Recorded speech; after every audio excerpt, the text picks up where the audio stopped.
Let's start with the GSM network. The base station subsystem, BSS, provides complete radio coverage. The network switching subsystem, NSS, is used to switch the circuit switch connections in the mobile radio network and to forward them to the fixed data network.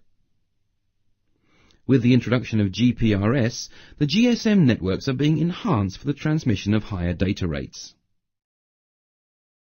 The transmission capacity is increased by adapting the existing GSM air interface to the particular requirements of packet switch data transmission and by setting up a special GPRS network.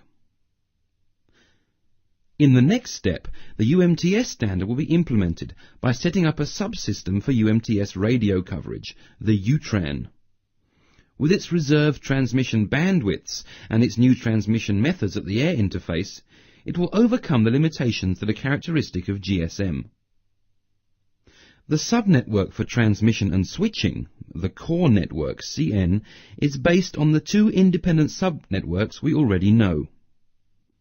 The UTRAN is connected to the GSM and GPRS networks via its respective system interfaces, or interworking units, IWU as we call them.